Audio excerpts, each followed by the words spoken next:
Hello friends, welcome back to our channel. तो हम लोग देख रहे थे यूथ के बुक कंप्यूटर बुक का, जिसमें हम UP triple S C mains exam से स्पेशल देख रहे थे। ठीक है, ये चैप्टर वाइज है और इसमें चैप्टर वाइज जो क्वेश्चन पूछे गए हैं उसको हम डिस्कस कर रहे थे। साथ ही साथ उसमें एक्सप्लेन जो दिया गया है, साथ ही साथ उसको भी देख रहे थे। चलिए, आज का वीडियो उसी के क्रम में नेक्स्ट वीडियो होगा, जिसमें हम चैप्टर नंबर 7 देखेंगे और इसमें ई गवर्नेंस की जानकारी, डिजिटल वित्तीय उपकरण और उसके अनुप्रयोग क्या क्या हैं, उससे रिलेटेड जो क्वेश्चन कंप्यूटर में अभी तक आए हुए हैं उनमें हम देखने वाले हैं। ठीक है, ये वीडियो अगर हम बात करें तो जूनियर असिस्टेंट जो एग्जाम्स होने वाले हैं 3284 उसके लिए बहुत इंपॉर्टेंट है। ठीक है, साथ ही स्टेनो का जो यूपी ट्रिपल एस सी के थ्रू होने वाला है, जिसमें 15 क्वेश्चन पूछे जाने हैं। मतलब यूपी ट्रिपल एस सी में जहाँ भी कंप्यूटर के क्वेश्चन पूछे जाने हैं उन सभी के लिए इंपॉर्टेंट हो जाता है।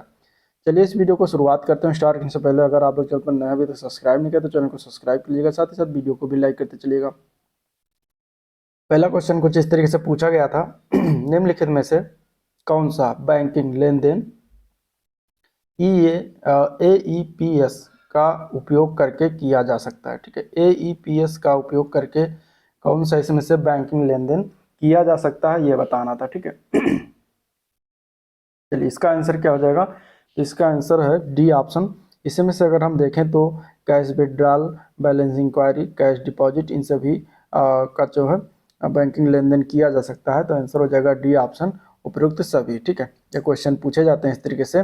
AEPS का क्या अर्थ है? तो इसका मतलब है आधार इनेबल्ड पेमेंट सिस्टम। ठीक है, इसका फुल फॉर्म बनता है आधार सक्षम भुगतान प्रणाली, जो कि एक ऐसा सिस्टम है जो आधार नंबर और बायोमेट्रिक डेटा का उपयोग करके वित्तीय लेन देन को करने की अनुमति देता है। AEPS के द्वारा जो बैंकिंग सेवाएं किया जा सकता है उसमें नगद जमा हो गया, नगद निकासी हो गया, बैंक बैलेंस से पूछताछ हो गया, मिनी स्टेटमेंट निकाल सकते हैं, आधार से आधार फंड ट्रांसफर कर सकते हैं, दोहरा प्रमाणीकरण कर सकते हैं। ठीक है, भीम आधार पे कर सकते हैं।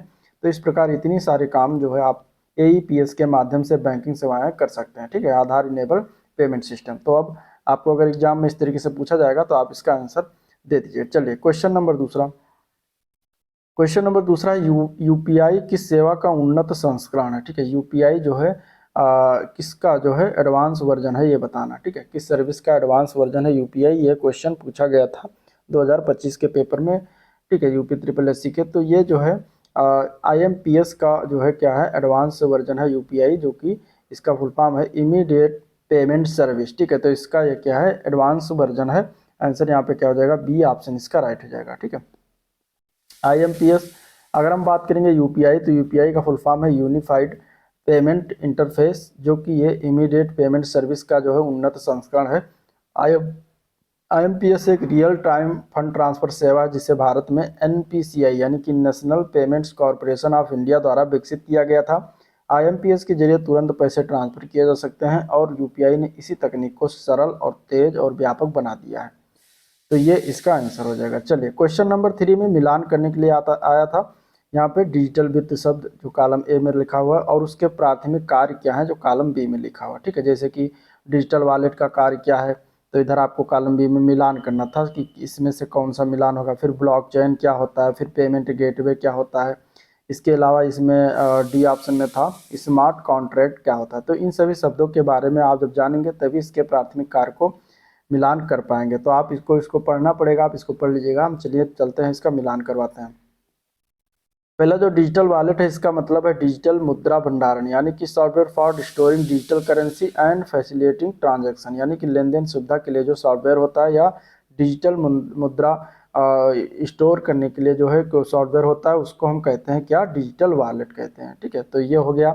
दूसरा इसमें पूछा गया था ब्लॉकचेन क्या होती है? तो ब्लॉकचेन जो है वो सुरक्षित डिसेंट्रलाइज रिकॉर्ड करने की सुविधा प्रदान करता है। ठीक है, facilitate secure decentralise record keeping, तो ये ब्लॉकचेन का काम होता है। पेमेंट गेटवे की बात करेंगे तो ये ऑनलाइन भुगतान सुरक्षित रूप से संसाधित करने के लिए जो है इंटरफेस होता है। स्मार्ट कॉन्ट्रैक्ट क्या होता है? तो ये शर्तें पूरी करने होने पर अनुबंध निष्पादन को जो है स्वचालित करता है।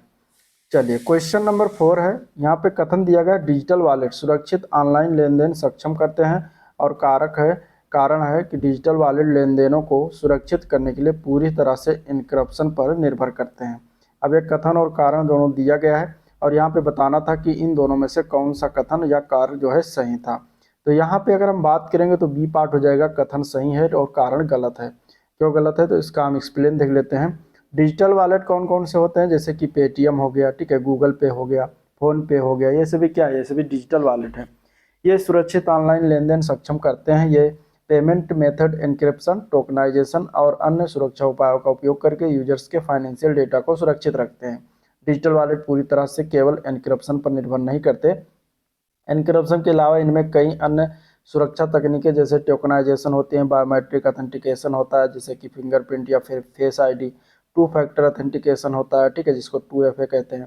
फ्रॉड डिटेक्शन सिस्टम भी इसमें शामिल होता है। इसलिए जो है कथन ए सही है और इसका कारण जो दिया गया था वो गलत था।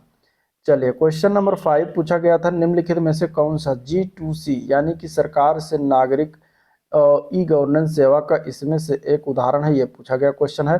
तो G2C की बात करेंगे तो ये होता है गवर्नमेंट टू सिटीजन, ठीक है, यानी सरकार से नागरिक। ई गवर्नेंस सेवा का इसमें से कौन सा एक उदाहरण है, तो वो हो जाएगा ऑनलाइन टैक्स फाइलिंग, ठीक है, क्या हो जाएगा, ऑनलाइन टैक्स फाइलिंग जो होता है G2C सेवा ई गवर्नेंस का एक उदाहरण होता है। तो आंसर यहाँ पे डी ऑप्शन करेक्ट हो जाएगा। G2C क्या होती है, तो ये ई गवर्नेंस सेवाएं वह होती हैं G2C जो सरकार नागरिकों को सीधे प्रदान करती हैं।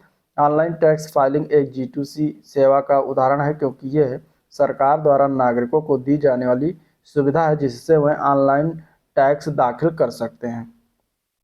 चलिए क्वेश्चन नंबर 6 है, NEGP की आर्किटेक्चर में कितने परतें या कितनी लेयर्स शामिल हैं ये बताना, ठीक है। NEGP में कितनी लेयर्स शामिल है क्वेश्चन पूछा गया था, जो कि ये किस में आता है, ये आर्किटेक्चर में आता है। तो यहाँ पे अगर हम बात करेंगे तो इसमें 3 लेयर शामिल है, 3 परतें शामिल है, तो आंसर यहाँ पे 3 हो जाएगा।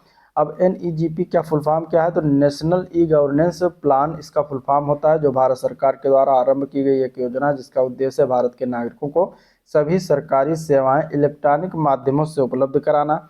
NEGP आर्किटेक्चर में 3 लेयर शामिल, उसमें पहला आ जाता है ऑर्गेनाइजेशन लेयर, दूसरा है टेक्नोलॉजी लेयर और तीसरा है यूजर लेयर, ठीक है। तो ये आप याद रखिए, क्वेश्चन में आया हुआ प्रश्न है इसलिए इंपॉर्टेंट है, NEGP के बारे में आपको जानकारी होनी चाहिए। चलिए क्वेश्चन नंबर 7, निम्नलिखित में से कौन सी एक तत्कालिक भुगतान प्रणाली है जो 24 घंटे यहाँ तक कि छुट्टियों के दिन भी संचालित होती है, इनमें से वो कौन सा हो जाएगा, ठीक है। तो क्वेश्चन नंबर 7 का आंसर क्या हो जाएगा, यहाँ पे अगर हम देखें तो इसका आंसर 2 ऑप्शन सही है। पहला तो एक IMPS है और दूसरा इसमें C पार्ट UPI है, तो ये दोनों ऑप्शन सही है। इसके लिए आंसर यहाँ पे A पार्ट और C पार्ट सही हो जाएगा, ठीक है।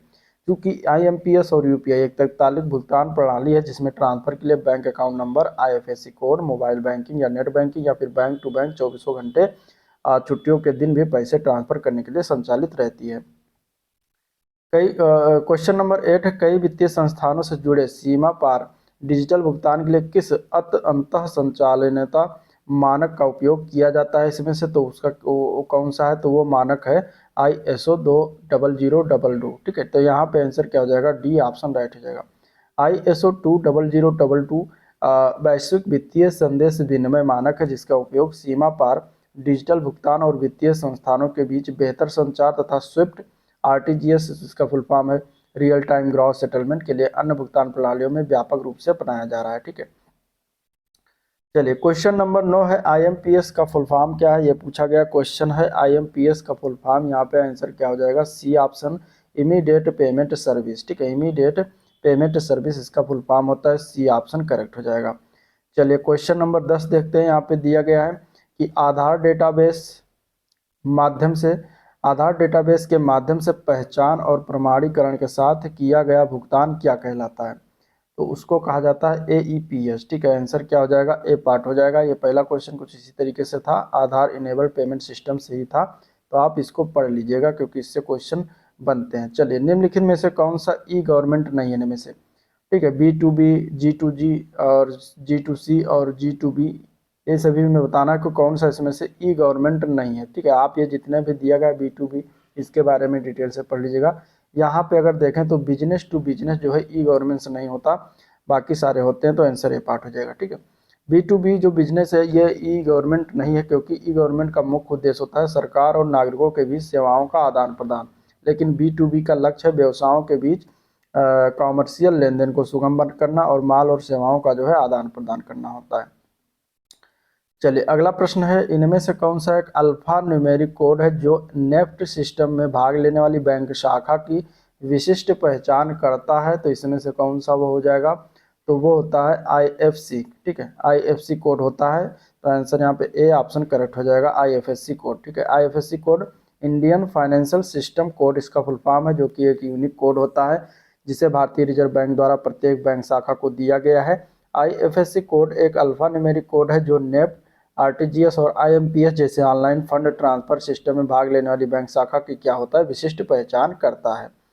चलिए क्वेश्चन नंबर 13 है, ई गवर्नेंस में डिजिटल डॉक्यूमेंट्स की सुरक्षा और प्रामाणिकता सुनिश्चित करने के लिए प्रायः किस तकनीक का उपयोग किया जाता है।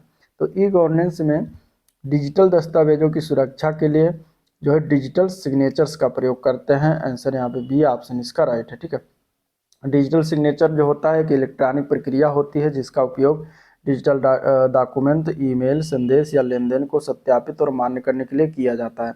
ई गवर्नेंस में डिजिटल दस्तावेजों की सुरक्षा और प्रामाणिकता सुनिश्चित करने के लिए भी इस तकनीक का उपयोग किया जाता है। ठीक है, तो ये थे ओवरऑल वीडियो जिसको हम लोगों ने देखा, डिस्कस किया। अगर वीडियो पसंद आया तो लाइक करिए, चैनल को सब्सक्राइब नहीं किया अभी तो सब्सक्राइब करिएगा। ठीक है, ये जो पेमेंट सिस्टम है इससे जो है इतने क्वेश्चन अभी तक पूछे गए हैं, तो उसको हम लोगों ने डिस्कस किया।